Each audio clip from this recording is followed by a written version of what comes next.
Hello students and my dear friends, I'm Dr. Shalini Shukla and today is April 27, 2020, Monday. So let's start with Business Standard Daily News Analysis. This analysis is suitable for these many students and teachers. So let's start with today's discussion and look at into the first article the, that is given on page number 2. First article is Franklin fiasco on finance ministry and SEBI radar. जैसा कि हमने अप्रैल 24 को discuss किया था कि Franklin जो mutual fund company है उसने अपनी 6 डेट स्कीम्स जो हैं उनको क्लोज कर दिया है because of the redemption pressure and weakening bond market. तो उसी को लेकर के फाइनेंस मिनिस्ट्री और security and exchange board of India had a discussion with the industry leader and different mutual fund industry representative कि जो ये फ्रैंकलिन टेम्पलेटॉन्स फियास्को हुआ है इसका क्या इम्पैक्ट हो सकता है and what could be the revival issues and how we can revive it and how it is going to affect the mutual funds industry and what other mutual funds companies are facing the same scenario and what is their suggestion on it to revive this mutual fund industry. The regulator and the ministry are worried about the impact of Franklin Templeton's on mutual funds move to wind up its 6 debt schemes and its repercussion on the corporate debt market. एक बहुत बड़ी company है, अगर वो बंद हो रही है या डिफ़ॉल्ट की कगार पर आ गई है तो उसका कॉरपोरेट डेट मार्केट पे क्या फ़र्क पड़ने वाला है. जैसे कि हम सभी को पता है कि म्यूचुअल फंड्स जो हैं वो डेट मार्केट में बहुत इंपॉर्टेंट रोल प्ले करते हैं. ये पैसे जो है इन्वेस्टर से लेते हैं, work as a middleman कि इन्वेस्टर से पैसे लेकर के कॉरपोरेट्स में लगाते हैं या डिफरेंट इंडस्ट्रीज़ में लगाते हैं, उससे रिटर्न अर्न करके फिर दे डिस्ट्रीब्यूट टू देयर क्लाइंट्स. अगर ये बीच में ऐसे बड़ी बड़ी कंपनीज डिफ़ॉल्ट हो रही हैं या वो बंद होने की कगार पर आ गई हैं या उनकी फाइनेंशियल परफॉर्मेंस बहुत साउंड नहीं है तो definitely it is going to affect the capital debt market. जो कॉरपोरेट्स को जो लोन लेना होता था, जो डेट लेना होता था, जो मार्केट स्टार्ट थे वो उनको मिलने में दिक्कत होगी. और इस समय कैश करंट की कंडीशन हर जगह बनी हुई है. जैसा कि हम सभी जानते हैं बैंक्स के पास भी ऐसा इशू हो रहा है. ठीक है, जो इंडस्ट्री है उनके पास भी ऐसा है, इनको वर्किंग कैपिटल के लिए उनको प्रॉब्लम हो रही है. ठीक है, और जो अदर कॉरपोरेट्स हैं वो भी लोन के लिए या कैश या लिक्विडिटी के लिए बहुत ज़्यादा सफ़र कर रहे हैं. तो इसी सिनेरियो में एक बड़ी म्यूचुअल फंड कंपनी का 6 अपनी डेट स्कीम को बंद कर देना एक बहुत बड़ा इम्पैक्ट हो सकता है अदर कॉरपोरेट डेट मार्केट्स पर भी और लिक्विडिटी क्राइसिस पर भी. Industry experts said Franklin actions would impact as many as 3 lakhs investors of whom 3 lakhs are retails and high net worth investor. Approximately 3,10,000 investors पर इसका इम्पैक्ट होगा, जिसमें से करीब 3 लाख तो अकेले ही रिटेल के सेक्टर के इन्वेस्टर्स हैं. Industry player had conference calls on Sunday afternoon. इसके लिए वीडियो कॉन्फ्रेंसिंग कॉल हुई थी इंडस्ट्री लीडर्स के बीच में और सेबी के बीच में. आफ्टर दैट फाइनेंस मिनिस्ट्री भी उसमें इन्वॉल्व हुआ था. Meanwhile the sources said that government had taken the go ahead to the Reserve Bank of India to ensure there was no liquidity issue. अब क्या हुआ, अब इसके बाद जब फाइनेंस मिनिस्ट्री या सेबी ने इस चीज़ का इशू देखा तो उन्होंने आरबीआई को इसमें इन्वॉल्व करने के कहा. आरबीआई से कहा है गवर्नमेंट ने या फाइनेंस मिनिस्ट्री ने कि they will watch if there is any liquidity issue for NBFCs and corporate debt market then RBI should ensure the availability of the liquidity. It is learn that central bank is looking at a options और central bank इस पर तैयार हो गया. Central bank are searching for different options in order to infuse the liquidity into the corporate debt market. और ऐसा ना हो कि कॉर्पोरेट्स को लिक्विडिटी की क्राइसिस हो, क्योंकि ऑलरेडी कॉर्पोरेट शटडाउन में हैं और जो ओपन होने वाले हैं वो भी लॉजिस्टिक और वर्कर्स रिलेटेड प्रॉब्लम फेस कर रहे हैं. और इस ड्यूरेशन में भी अगर उन्हें लिक्विडिटी की इशू हो जाएगा तो बहुत ज़्यादा रिवाइवल जो है वो प्रॉब्लमेटिक हो जाएगा. Anticipating a run on fixed income schemes for investors following Franklin Templeton surprise moves, mutual funds are seeking liquidity window from Reserve Bank of India like it did in 2008 and 2013.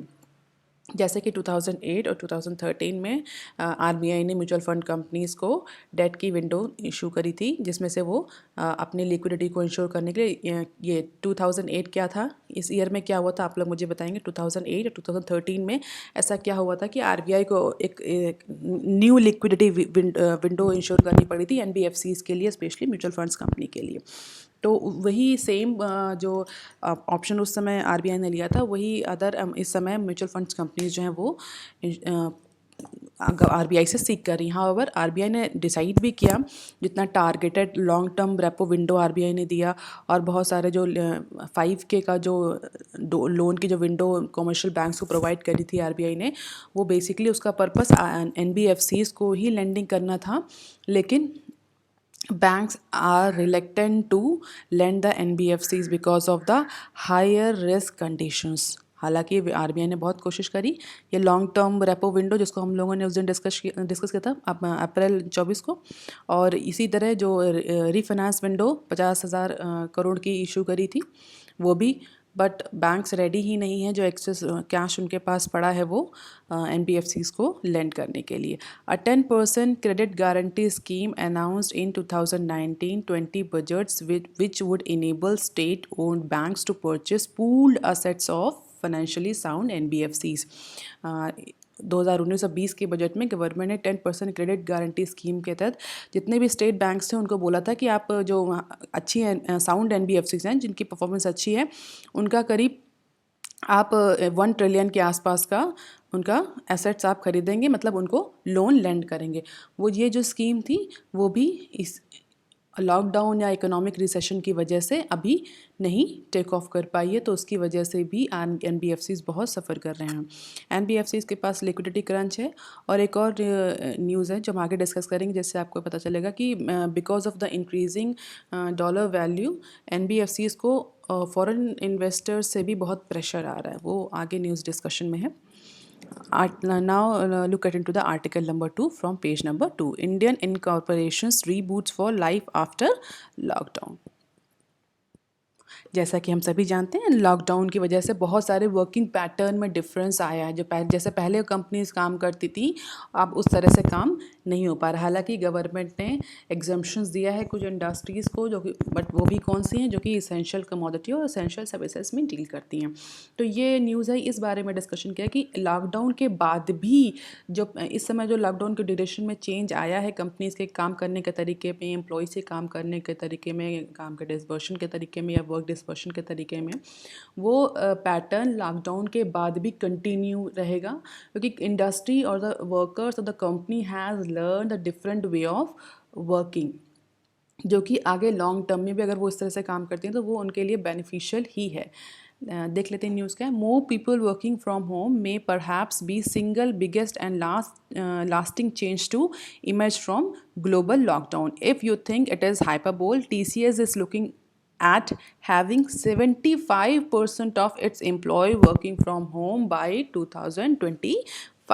मतलब अब जो इसमें pattern चला हुआ है ना, work from home, चाहे आप एजुकेशन इंडस्ट्री को देख लें, चाहे आईटी इंडस्ट्री को देख लें, ऐसे इन सारी कंपनीज, ऐसे सारी इंडस्ट्रीज़ जहाँ पर आईटी या इंफॉर्मेशन टेक्नोलॉजी का बहुत इंपॉर्टेंट रोल है, और मैक्सिमम बिजनेस जो है वो इंफॉर्मेशन टेक्नोलॉजी पर या कंप्यूटर इनेबल्ड सर्विसेज पर ही डिपेंड करता है।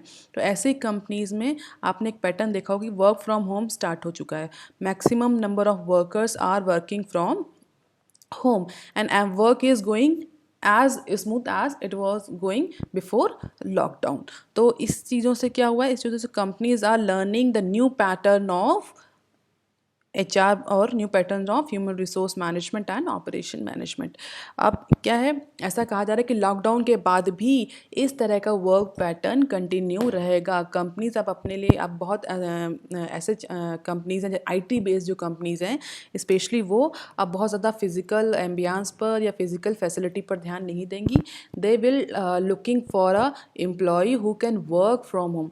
As in this line we can see TCS is looking to at having 75% of its employee working from home by 2025। TCS भी, TCS बहुत अच्छी कंपनी कही जाती है IT इंडस्ट्री में इंडिया की।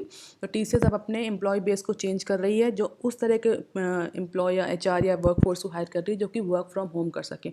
और टारगेट क्या सेट किया है TCS ने कि 2025 तक उसके 75% एम्प्लॉयज़ जो हैं वो वर्क फ्रॉम होम करेंगे।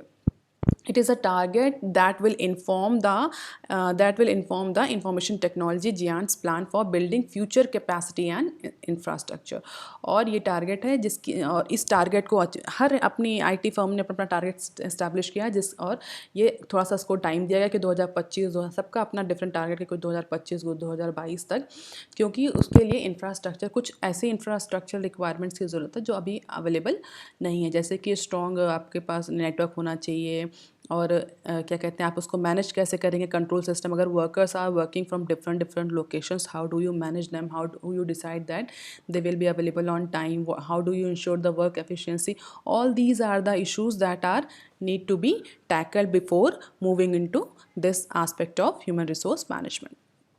तो उसके लिए भी आईटी जो फॉर्म्स हैं वो इंफ्रास्ट्रक्चर फैसिलिटी बिल्ड करने की, कैपेसिटी बिल्ड करने की भी कोशिश कर रही हैं. RBL bank has already moved 75% of its employ to operate remotely during the lockdown, and it is now exploring working from home, hot desking and working from distributed locations as permanent solution.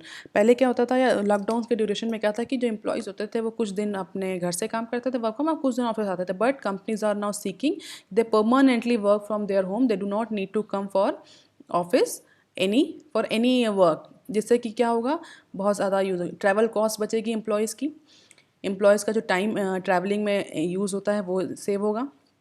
Company के जो physical assets हैं like ambience, computer, desk, जो infrastructure, physical infrastructure है, उसकी cost और उसकी maintenance cost भी reduce होगी, रेंटल कॉस्ट रिड्यूस होगी, सिक्योरिटी कॉस्ट रिड्यूस होगी.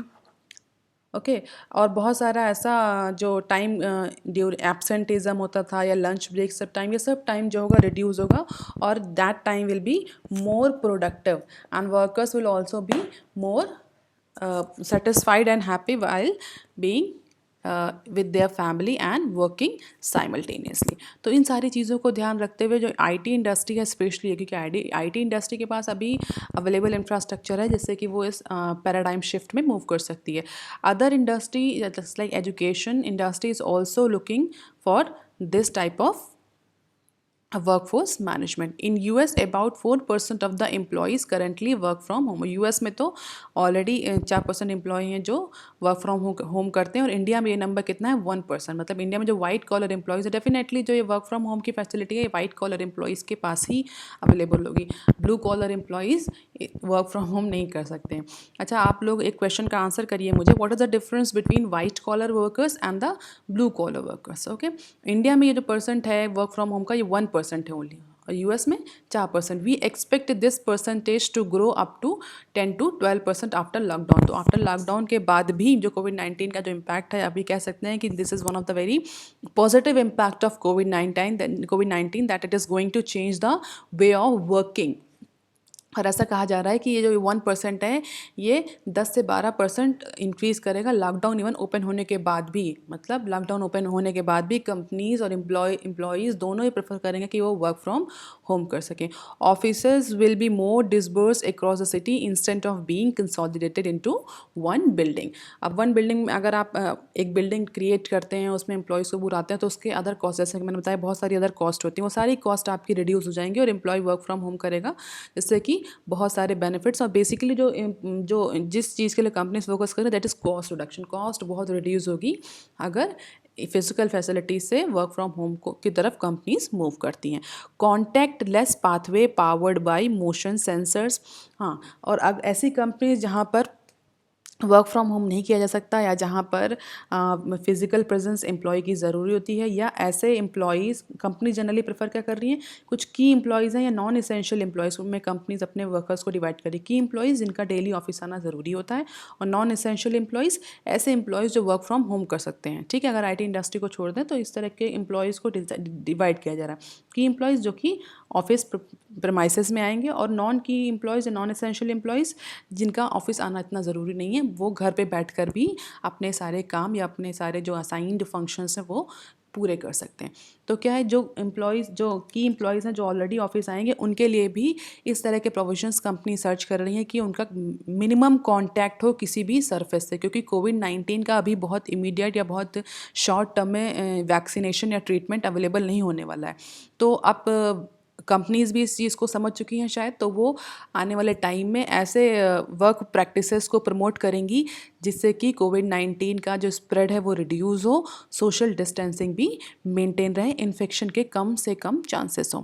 तो उसमें क्या क्या है, contact less pathways powered by motion sensors, facial recognition technology. अब जैसे कि कॉन्टैक्ट लेस पाथवेज होंगे, फेशियल रिकॉग्निशन मतलब चेहरा देख करके आपके अटेंडेंस लग जाना और सब, and your mobile will ensure the rarely touch surface. और ये सब चीज़ें आपके जो कॉन्टैक्टलेस पाथवेज हैं, फेशियल रिकॉग्निशन टेक्नोलॉजी है, और ये भी किससे ऑपरेट होगी, आपके मोबाइल फ़ोन से, जो ये इंश्योर करेंगे कि आपको किसी भी सरफेस को टच ना करना पड़े। वो ऑटोमेटिक जो डोर ओपन हो जाते हैं, कॉफ़ी डिस्पेंसर जो मशीन्स होती हैं, वो सब मोबाइल से काम करेंगी अब, जैसे कि जिससे कि आपको किसी भी सरफेस को या एम्प्लॉयज़ को किसी भी सरफेस को टच ना करना पड़े।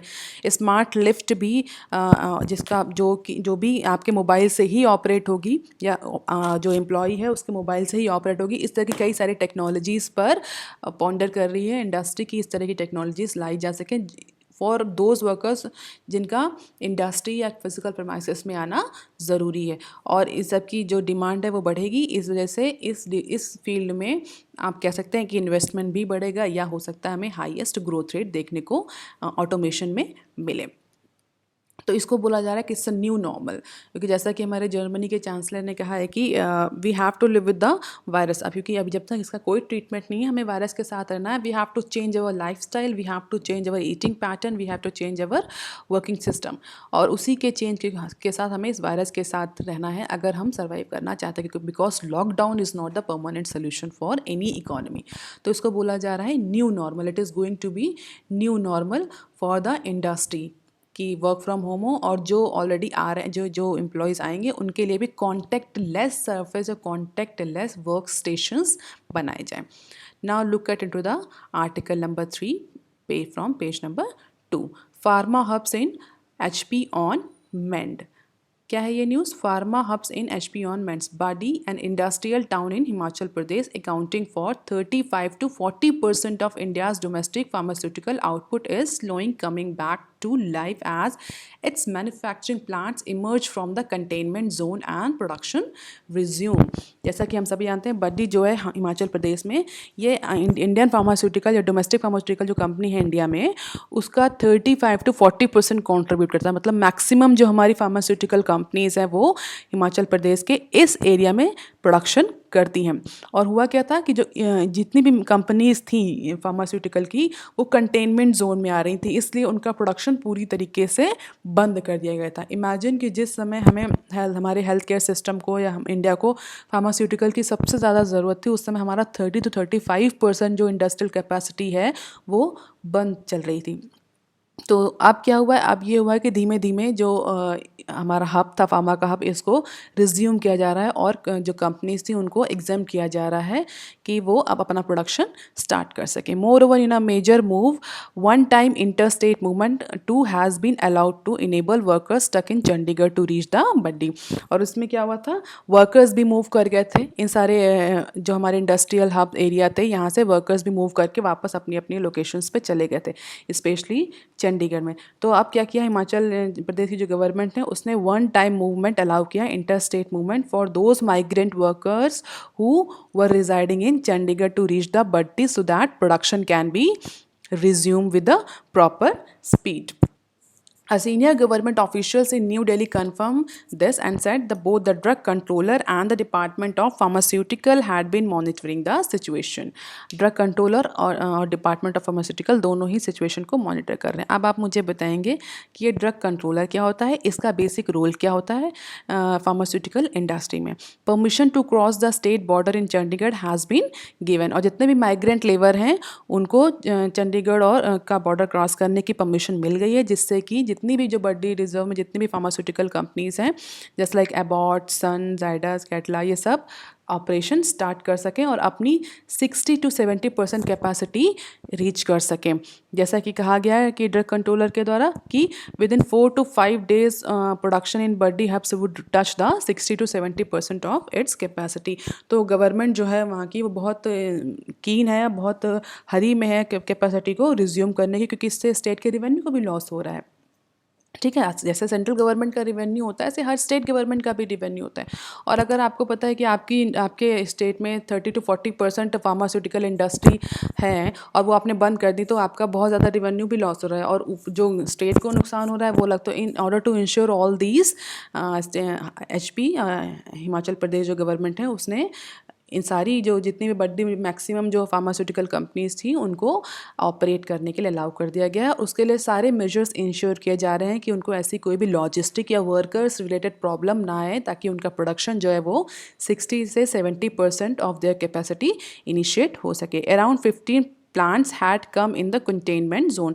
जितने भी प्लांट्स थे वहाँ पर उसके फार्मास्यूटिकल के, उसमें 50 प्लांट्स जो थे कंटेनमेंट जोन में आ रहे थे। इससे फॉर सेफ्टी मेजर्स जो है हिमाचल प्रदेश की गवर्नमेंट थी उसने इन सारे प्लांट्स को या बड्डी में जितने भी मैन्युफैक्चरिंग प्लांट्स हैं उनको क्लोज कर दिया था।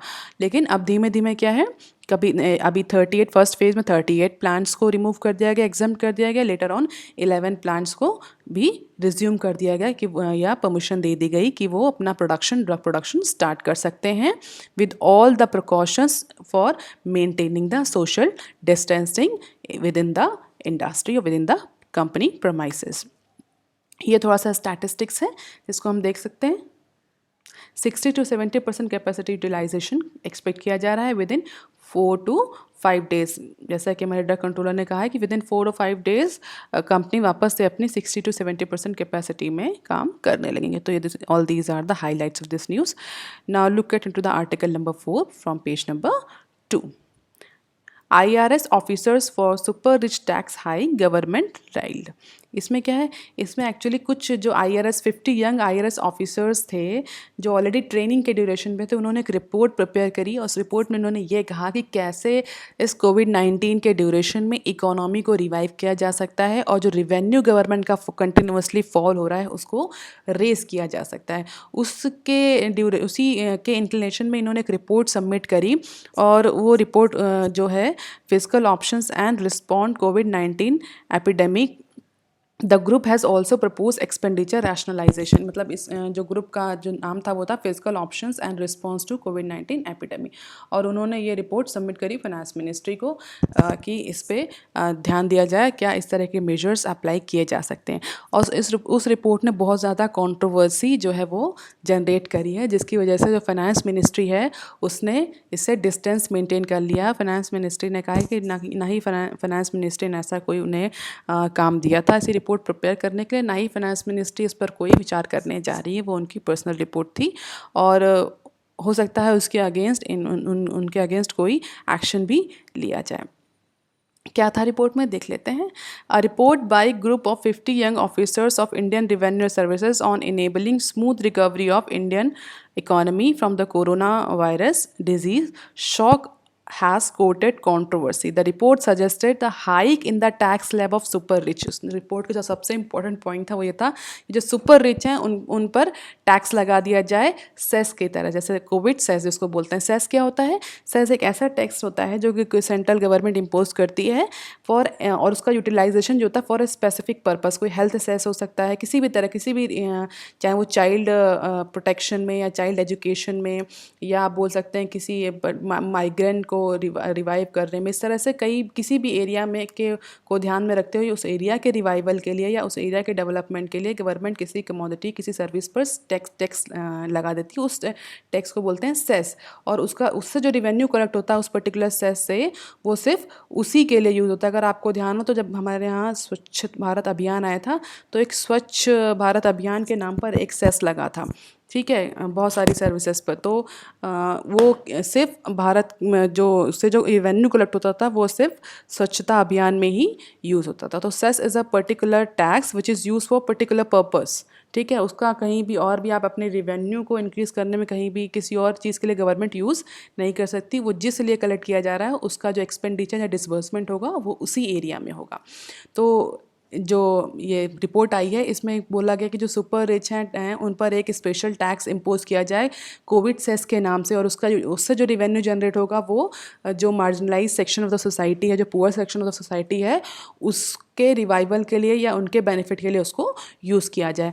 Amnesty scheme for undisputed tax demand, inheritance act, इस तरह के बहुत सारे टैक्स को इंट्रोड्यूस किया जाए, ऐसा उस रिपोर्ट में कहा गया है। In a note called Force Fiscal Options and Response to COVID-19 Epidemic, the group has also proposed the expenditure rationalization measures.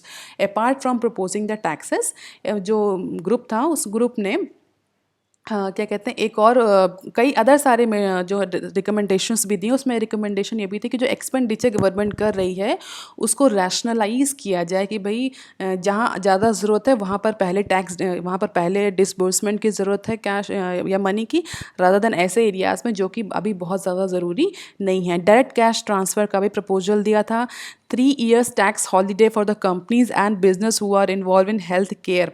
ऐसा बोला है कि जितनी भी फार्मास्यूटिकल कंपनीज या ऐसी जो लेबोरेटरीज या हेल्थ केयर इंडस्ट्री में जितनी भी इंडस्ट्री कंपनीज काम कर रही हैं उनको 3 साल का टैक्स हॉलीडे दिया था। टैक्स हॉलीडे मतलब उनको 3 साल के लिए कॉरपोरेट टैक्स से एग्जाम कर दिया जाए कि वो उनको 30 साल तक किसी भी तरह का कॉरपोरेट टैक्स जमा नहीं करना है। स्केलिंग डाउन डिफेंस स्पेंडिंग, और उसमें ये भी कहा गया है कि जो डिफेंस पे जो एक्सपेंडिचर हो रहा है वो अभी इसेंशियल नहीं है, उसको गवर्नमेंट अभी कम कर दे क्योंकि अभी एक्सपेंडिचर रैशनलाइजेशन की बहुत ज़रूरत है। Zero tax for health care workers in year 2020-21, और सारे हेल्थ केयर वर्कर्स, डॉक्टर्स, जितने भी हेल्थ केयर वर्कर्स इस समय इन्वॉल्व हैं कंट्री के सर्विसेज में, उनको भी टैक्स से एग्जाम कर दिया जाए, उनको भी ज़ीरो टैक्स के स्लैब में डाल दिया जाए, मतलब उनकी इनकम पर टैक्स है वो भी ज़ीरो कर दिया जाए। इस तरह की रिकमेंडेशन आई थी फोर्स ग्रुप से। Report prepared by trainee officers और those who are just out of the academy was forwarded by IRS association to central board for direct taxes. Central board for direct taxes को IRS association ने ये report submit करी है। हालांकि government ने, specially finance ministry ने, इस report से डिस्टेंस मेंटेन कर लिया है और गवर्नमेंट ने कहा है कि ऐसा कोई भी डिसीजन नहीं लिया जाएगा जो कि ऑलरेडी स्ट्रेस मैन को, जो डिस्ट्रेस पीपल, कॉमन पीपल है, वो उनको और परेशान करें। हालांकि रिपोर्ट में भी यही चीज़ कही कि गवर्नमेंट को ऐसे एडिशनल मेजर्स लेने की ज़रूरत है, बट ऐसा कोई भी मेजर गवर्नमेंट ना ले जो कि ऑलरेडी कॉमन मैन, जो डिस्ट्रेस कॉमन मैन है, जो समय COVID-19 से डिस्ट्रेस कंडीशन में है, उस पर कोई एडिशनल बर्डन पड़े। Government is not ready to speak upon this. तो अभी ये जो रिपोर्ट है वो बहुत ज़्यादा कंट्रोवर्सी जनरेट कर रही है। Now look at into the article number 5. Startup heads predict mayhem in 6 months. According to the survey by community platform Locus Circus, about 47% of Indian startups and small business have less than 1 month of cash left while many are out of the cash. ये क्या है? ये एक survey conduct किया गया था, किसके द्वारा? लोकल सर्कस के द्वारा। उसने जितने भी जो स्टार्टअप कंपनीज़ हैं इंडिया में, जो छोटी छोटी हमारी स्मॉल स्केल या मीडियम साइज इंटरप्राइजेज़ हैं, उनके उस पर सर्वे किया था और उनकी फाइनेंशियल वायबिलिटी और फाइनेंशियल साउंडनेस पर सर्वे किया गया था। ये देखा गया था कि वो कितनी फाइनेंशियली साउंड है, या कैश अवेलेबिलिटी या लिक्विडिटी क्राइसिस उनमें कितनी है। तो इस सर्वे में कुछ बहुत एस्टॉनिशिंग पॉइंट निकल कर आए हैं सामने, जिसको बिजनेस स्टैंडर्ड ने कवर किया है।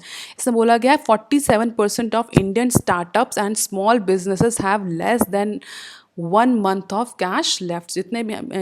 जो लोग, जितनी भी कंपनी सर्वे में इन्वॉल्व हुई थी, उनमें से 47% जो स्टार्टअप्स हैं उनके पास केवल 1 महीने का कैश बचा है अपनी कंपनीज़ की वर्किंग कैपिटल को मैनेज करने के लिए या डे टू डे ऑपरेशंस को मैनेज करने के लिए। Almost 75% of the startups are expecting to shut down और स्केल डाउन देयर बिजनेस। और जितने भी सर्वे में इन्वॉल्व हुए थे, जो रिस्पॉन्डेंट थे, उनमें से 75% जो है either they are ready to shut down their business और स्केल डाउन देयर बिजनेस। या तो अपना जो यूनिट है वो शट डाउन कर देंगी, या अपने जो प्रोडक्शन है उसको स्केल डाउन करने वाली हैं आगे आने वाले 6 महीनों में, according to the survey which received around 13,000 responded, मतलब करीब 14,000 रिस्पॉन्सेस पर ये सर्वे हुआ है 19 डिस्ट्रिक्ट्स अक्रॉस द कंट्री।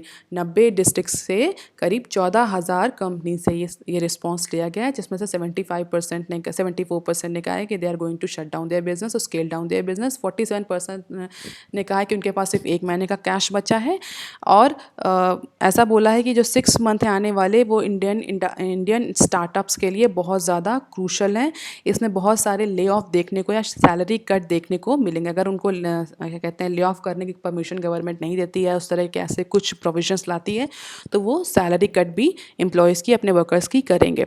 तो सैलरी कट के बाद रिड्यूसिंग मार्केट बजट का रिड्यूस होगा, putting the expansion plans on hold. और ऐसे कंपनीज जिन्होंने प्लान किया था कि आने वाले टाइम में कुछ एक्सपेंशन करेंगे, वो सारे प्लान्स जो हैं वो होल्डिंग पर आ गए हैं। कुछ हाईलाइट्स हैं वो देख लेते हैं।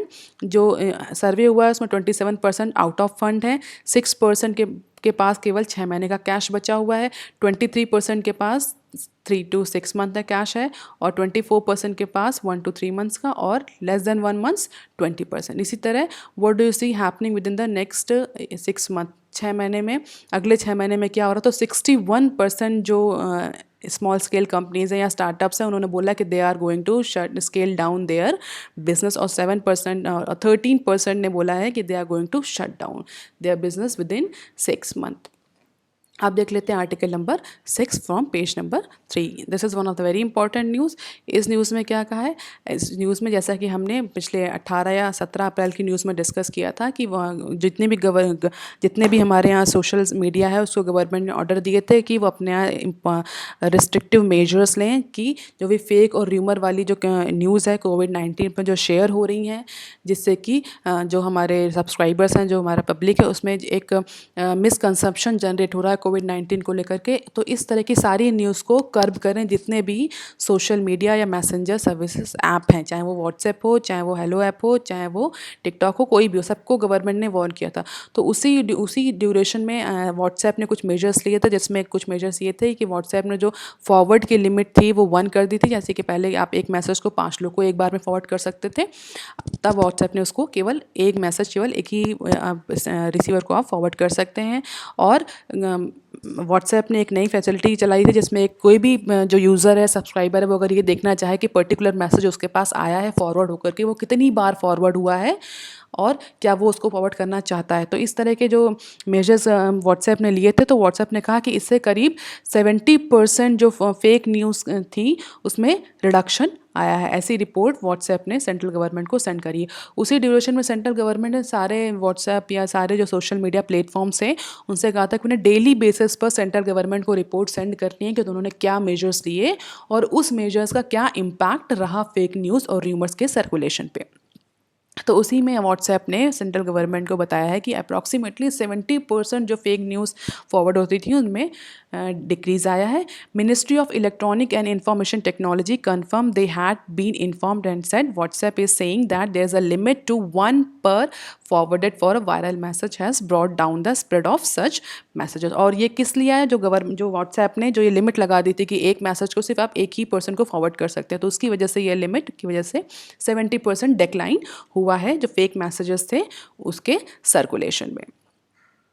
दिस चेंज इज़ हेल्पिंग कि WhatsApp a place for personal and private conversation. WhatsApp ने बहुत क्लियर कर दिया कि व्हाट्सएप जो प्लेस है वो पर्सनल और प्राइवेट कन्वर्सेशन के लिए ज़्यादा यूज़ हो रादर देन सोशल मीडिया के लिए या सोशल कन्वर्सेशन के लिए। तो the government had said concern about fresh spate of fake messages and forwarded pertaining to the कोविड-19। गवर्नमेंट ने फिर व्हाट्सएप को वार्न किया है कि अब इस समय इसके बाद भी जो है, जब लॉकडाउन क्योंकि ओपन होने वाला है, इकोनॉमी जो है बहुत स्लो डाउन में चल रही है, बहुत लोग बहुत अजम्पशंस हैं, बहुत लोग अपने खुद के अजम्पशंस को न्यूज़ बना करके सर्कुलेट कर रहे हैं। तो गवर्नमेंट ने व्हाट्सएप को फिर से वार्न किया कि there could be the fresh spate of fake messages on कोविड-19, जिसमें कि अब और ज़्यादा कर्ब करने की ज़रूरत है। Information technology minister Ravi Shankar Prasad has time and again called up social media firms to deal with this situation responsibly बार बार मिनिस्ट्री और गवर्नमेंट इस चीज़ पर इन्वोक करती है कि जितने भी फेक मैसेजेस हैं या फेक अकाउंट्स हैं उस पर सारी सोशल मीडिया फर्म्स को प्लेटफॉर्म्स को बहुत स्ट्रिक्टली वर्क करना चाहिए।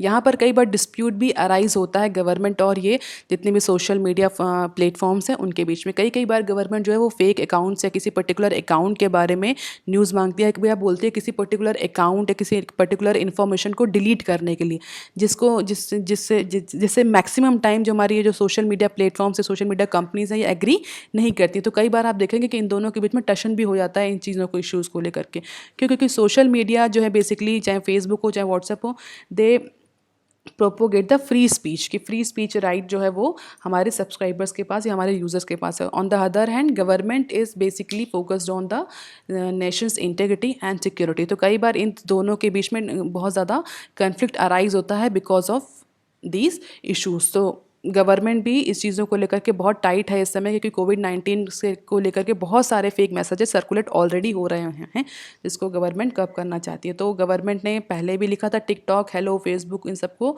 कि आपको डेली रिपोर्ट सबमिट करनी है।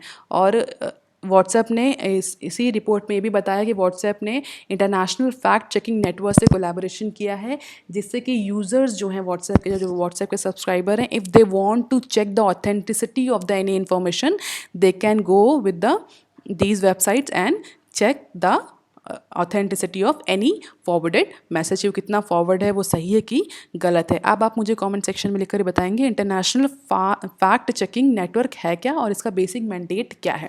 इंडिया में IFNCN ने जो है वो एटलीस्ट 12 पार्टनर से कोलैबोरेशन किया है, जो पूरे वर्ल्ड में सबसे हाईएस्ट है। मतलब आप सोचिए इंडिया में कितना ज़्यादा फेक मैसेज सर्कुलेट होता है, मीडिया भी इसमें इन्वॉल्व होती है। तो IFNCN ने 12 ऑर्गेनाइजेशन या फैक्ट चेकिंग पार्टनर से कोलैबोरेट किया है इंडिया, खाली इंडिया में जो वर्ल्ड में सबसे ज़्यादा है, in order to check the authenticity of the information, जो व्हाट्सएप की वेबसाइट पर भी अवेलेबल है। व्हाट्सएप बार बार अपने यूज़र्स को भी इन्फॉर्म करता है कि users want to check any information they can easily get into touch with any organization that's list is available on WhatsApp website। तो WhatsApp कंटिन्यूसली इस तरह के मेजर्स ले रहा है इस कोविड-19 के या पेंडेमिक के इम्पैक्ट को ध्यान में रखते हुए। ये सारे ऑर्गेनाइजेशंस हैं इंडिया में जो कि IFNCN से लिंक्ड हैं। व्हाट्सएप के करीब 400 मिलियन यूज़र्स हैं और सबसे ज़्यादा जो फेक मैसेज सर्कुलेट होते हैं वो व्हाट्सएप पर ही सर्कुलेट होते हैं। इसके लिए जो ज़्यादा ओनर्स है वो व्हाट्सएप पर ज़्यादा बनता है। गवर्नमेंट व्हाट्सएप पर ज़्यादा नज़र रखती है, उससे उसकी रिपोर्ट्स को बहुत ज़्यादा कंसिडरेशन में लेती है। और व्हाट्सएप कंटिन्यूसली डिफरेंट मेजर्स के साथ आता रहता है। और इसी ड्यूरेशन में व्हाट्सएप ने कहा है कि WhatsApp is using artificial intelligence in order to identify the behaviour of a suspicious account, वो किस तरह की इन्फॉर्मेशन सर्कुलेट कर रहे हैं। और करीब हर साल व्हाट्सएप 2 मिलियन अकाउंट जो है वो रिमूव करता है because of this artificial intelligence help. और क्यों? क्योंकि वो फेक अकाउंट होते हैं या कुछ ऐसी फेक इन्फॉर्मेशन उनसे सर्कुलेट हो रही है। तो करीब 2 मिलियन अकाउंट्स हर साल रिमूव होते हैं व्हाट्सएप से on the basis of dissemination of misinformations to the other users as a part of their efforts to help disseminate authentic information about coronavirus 19, WhatsApp and other platforms are working with the agencies and the government globally as well as in India। और सबको इस समय pandemic की situation ऐसी है कि कोई भी फेक इन्फॉर्मेशन बहुत ज़्यादा पैनिक क्रिएट कर सकती है। इन सब चीज़ों को ध्यान में रखते हुए व्हाट्सएप और जितने भी अदर सोशल मीडिया प्लेटफॉर्म्स हैं वो गवर्नमेंट और अदर एजेंसीज के साथ टेंडमली काम कर रहे हैं। ठीक है, these are the certain facts that you can go once। Now go into the article number 7 from page number 2। 60% firms run at less than 25% capacity CII। आप मुझे बताएंगे कि CII का फुल फॉर्म क्या है। CII ने भी एक सर्वे किया है, उस सर्वे में CII ने पाया है कि जितने जो 60% फर्म्स हैं वो अपनी 25% यूटिलाइजेशन कैपेसिटी से कम पर काम कर रही हैं। जैसा कि हमने देखा था कि कई टाइम से, अभी आगे भी एक न्यूज़ है कि 60% अपनी कैपेसिटी पे काम कर रही है। इस तरह CIA ने भी ये कहा है कि मैक्सिमम फर्म्स जो हैं वो अपनी 25% से भी कम कैपेसिटी पर काम कर रही हैं, चाहे वो इसेंशियल कमोडिटीज़ में ही क्यों ना हो। These are the highlights. 46% of the business that have been allowed to restart say permit delay और अनाउड। परमिट डिले रीजंस है, उनके पास लॉजिस्टिक की प्रॉब्लम प्रॉब्लम है, उनके पास लेबर्स की प्रॉब्लम्स है, नोटिफिकेशन जो सेंट्रल गवर्नमेंट में दिए हैं उसमें क्लैरिटी नहीं है, और 1% ऑफ द फर्म्स ने तो कहा है कि they are not going to start their business at all because of the health protocol, क्योंकि they are not able to take the risk. And now see article number 8. NBFCs foreign lenders face repayment risk as dollar becomes stronger. जैसा कि मैंने आपको first news में बताया था कि NBFCs को एक और प्रॉब्लम फेस करनी पड़ रही है. क्यों? क्योंकि हमने अप्रैल 24 को ये भी न्यूज़ डिस्कस करी थी कि डॉलर मजबूत हुआ है, रुपया कमज़ोर हुआ है, जिसकी वजह से जो फॉरेन इन्वेस्टर्स हैं, जो हमारी एक्सटर्नल कमर्शियल बोरोइंग्स हैं, ये मेरे स्टूडेंट मुझे बताएंगे what is external commercial borrowing. आपको बहुत अच्छे से पढ़ाया है मैंने. जितनी एक्सटर्नल कमर्शियल बोरोइंग जो थी बेसिकली NBFCs पर, वो अब उसके लिए उनको ज़्यादा पेमेंट करना है. क्यों? क्योंकि रुपया कमज़ोर हो गया है डॉलर के कंपैरिजन में, और जो इंटरनेशनल लेंडर्स थे अब उनको उसमें प्रॉफिट दिख रहा है. अब अगर आप जो आप इंस्टॉलमेंट दे रही थी NBFCs, इमेजिन अगर आप उनको $50 दे रही हैं पर instalment, it's a hypothetical number, don't take it otherwise. अगर एक NBFC है वो $50 इंस्टॉलमेंट पे कर रही है, ठीक है, पर मंथ, और वही $50 उसको पहले मिलते थे 500 रुपये में, ठीक है, और अब क्योंकि डॉलर मजबूत हुआ है, रुपये कमज़ोर हुआ, तो वही $50 हो सकता है उसे 600 रुपये में मिले. ठीक है, तो क्या हुआ, ऑलरेडी जितनी NBFCs हैं हमारी, जो म्यूचुअल फंड कंपनीज़ हैं, वो लिक्विडिटी क्रंच फेस कर रही हैं. मोराटोरियम पर RBI का भी कोई क्लियर स्टैंड अभी भी नहीं आया है. Banks, commercial banks are not ready to lend them. On the other hand, depreciation in the rupee's value is also causing another problem for them. तो foreign lenders have exposures to Indian finance companies and housing finance. जितने भी foreign lenders थे वो हमेशा से, चाहे वो bank हो चाहे वो NBFCs हों, ठीक है, वो हमेशा फॉरेन से इन्वेस्टमेंट या फॉरेन से लेंड लेते हैं. क्यों? क्योंकि उनका जो इंटरेस्ट रेट होता है वो कम होता है. डेवलप नेशंस में कम इंटरेस्ट रेट पे फाइनेंस अवेलेबल हो जाता है. तो मैक्सिमम टाइम बैंक्स या जो कंपनीज होती हैं, चाहे वो NBFCs हो चाहे वो नॉर्मल इंडस्ट्रीज हो, वो फॉरेन मार्केट से पैसा उठाती हैं. अब क्या हुआ है, इन्होंने NBFCs से भी पैसा उठाया था, बट चूंकि अब इनको रुपी कमज़ोर हो रहा है और डॉलर मजबूत हो रहा है, तो इनको ऑलरेडी जो लिक्विडिटी क्राइसिस है उसमें इनको और पेमेंट इनका इंक्रीज़ हो गया है. और एज इकोनॉमिक मेल्टडाउन बहुत सारी कंट्रीज़ में चल रहा है, बट कोई भी मॉरेटोरियम इनको नहीं दिया गया है एक्सटर्नल कमर्शियल बोरोइंग्स पर. मतलब आप RBI से आप अपने कमर्शियल बैंक से मॉरेटोरियम मांग सकते हैं क्योंकि वो आपकी डोमेस्टिक है, बट आपने जो ECB जिसको बोलते हैं एक्सटर्नल कमर्शियल बोरोइंग्स जो ली थी फॉरेन इन्वेस्टर से, उस पर उन्हें कोई भी मॉरेटोरियम नहीं मिला. और बहुत सारी कंट्रीज़ ने ऐसा कोई डिसीजन नहीं लिया है कि वो अपने फॉरेन, जहाँ पर उनकी इन्वेस्टर्स ने फॉरेन इन्वेस्टमेंट किया उसमें भी they are going to give the moratorium period. तो ऐसा कुछ नहीं. तो अब जो इतनी भी हमारी NBFCs हैं उनके लिए बहुत ज़्यादा प्रॉब्लम की सिचुएशन आ रही है. हालांकि बेंचमार्क जो इंटरेस्ट रेट है वो फॉल कर रहा है मैक्सिमम इकोनॉमीज़ में because of the slow down. चाहे वो इंडिया में ही रेपो रेट या रिवर्स रेपो रेट फॉल नहीं कर रहा, हर इकोनॉमी में रेपो रेट या रिवर्स रेपो रेट फाइल कर रहा है. हर इकोनॉमी के सेंट्रल बैंक्स जो हैं, जो रेगुलेटर्स हैं, वो डिफरेंट इकोनॉमिक मेजर्स ले रहे हैं. लेकिन फिर भी जो डॉलर है उसकी वैल्यू बढ़ रही है अदर करेंसीज के कंपैरिजन में, और वो इंडियन रुपये से कंपैरिजन में भी बढ़ी है. तो now this increasing value of dollar is posing another threat for NBFCs in terms of liquidity crunch. अब उनको $50 खरीदने के लिए ज़्यादा पेमेंट करना पड़ेगा. ठीक है, this would mean the borrowers of the foreign banks will have to cough off more rupees to buy $1, increasing the debt serving cost. और उनकी कॉस्ट बढ़ेगी. रिडम्पशन रिक्वेस्ट बढ़ गई हैं, बॉन्ड मार्केट वीक है. अब उन्हें जो इन्होंने एक्सटर्नल कमर्शियल बोरोइंग्स करी थी उनकी डेट सर्विंग कॉस्ट भी बढ़ी. तो इस सब की वजह से बहुत ज़्यादा प्रॉब्लम आने वाली NBFCs में, और ये एक्सपेक्ट किया जा रहा है कि आगे आने वाले टाइम में बहुत सारी NBFCs हैं जो कि डिफ़ॉल्ट हो जाएंगी. Now the market and the business climate has change beyond recognition से giving rise to the payment risk. अभी भी किसी भी तरह का ऐसा कोई प्रोडिक्शन ग्लोबल इकोनॉमी को या इवन डोमेस्टिक इकोनॉमी को लेकर नहीं किया जा सकता. इसलिए जो रिस्क हैं वो भी कंटिन्यूसली बढ़ रहे हैं. तो दिस इज़ कि बोलते हैं कि icing on cake, NBFCs are also suffering from liquidity crunch, और अब उन पे एक्सटर्नल कमर्शियल बोरोइंग्स की भी मार पड़ने वाली। आज देख लेते हैं news of the day. 70% plunge in viral forwards globally, WhatsApp to the government. Vocabulary of the day, rail. Rail मतलब चिड़ना, tease, proud, rile, exasperate, ruffle, huff, ये सब हमारे इसका सिनोनिम्स हैं जिसको आप इसके अगेंस्ट में यूज़ कर सकते हैं या इसके रिप्लेसमेंट में यूज़ कर सकते हैं। मेंड मतलब सुधार। मेंड की हमने कहाँ पर यूज़ किया था, किस न्यूज़ में? जो हमारे बेसिकली फार्मास्यूटिकल कंपनीज थी उसके न्यूज़ में हमने इसको डिस्कस किया था। मेंड मतलब सुधार। अब कंपनीज जो है वो सुधार की कंडीशंस में आ रही, इस तरह की कुछ न्यूज़ थी, अगर आप लिंक कर पाएँ तो। मेंड मतलब सुधार, इसके सिनोनिम्स होते हैं improvement, corrections, reform, reformation, mend and डिक्लेमेशन. These are the references. That's all for today. Thank you, students. If you like, please share and subscribe.